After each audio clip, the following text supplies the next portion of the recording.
Nah, sementara Baitul Mal ini besar, Pak. Di tempat kami, Masjid Pemunjalan 2 tingkat.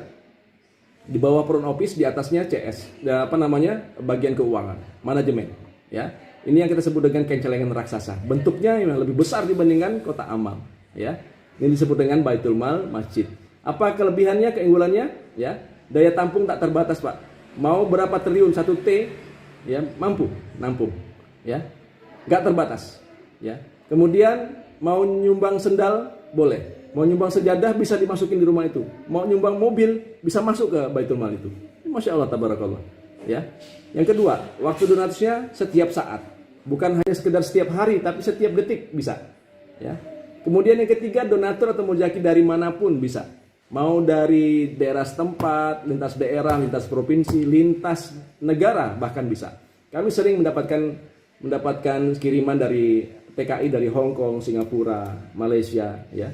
Mereka nggak perlu datang ke Masjid Pemunjalan, cukup transfer saja, ya. Nah, kalau kota amal kan nggak ada nomor rekeningnya, nggak bisa transfer ke situ, ya.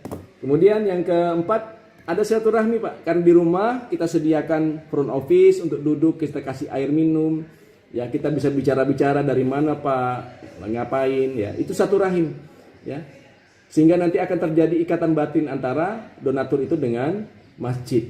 Kenapa? Ya karena mereka sudah menyumbang, harusnya didoakan, ya, didoakan, diajak bicara, ya, jangan seperti kota amal itu, nggak pernah diajak bicara. Kemudian ada edukasi, ada interaksi, ya, ini akan kita bahas lebih detail kalau misalnya Bapak Ibu sekalian mengikuti pelatihan.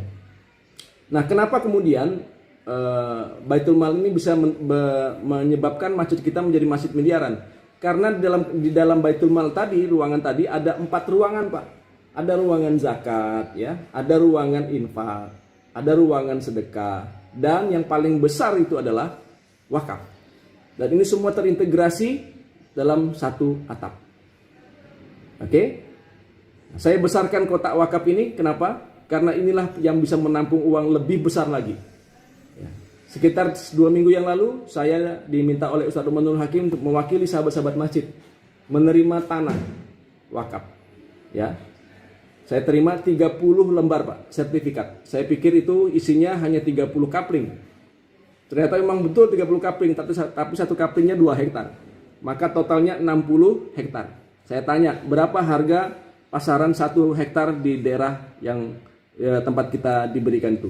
Teman-teman yang usaha properti mengatakan sekitar 1 miliar 1 hektar. Maka hari itu kami mendapatkan tanah wakaf sebesar 60 miliar nilainya. Nah, bagaimana uang 60 miliar itu bisa dimasukkan ke kota amal itu? Bagaimana 30 sertifikat itu bisa kita masukkan ke kota amal? Nggak mungkin, Bapak Ibu sekalian. Ya, maka bikin Baitul Mal. Inilah yang membuat masjid kita menjadi masjid yang miliaran.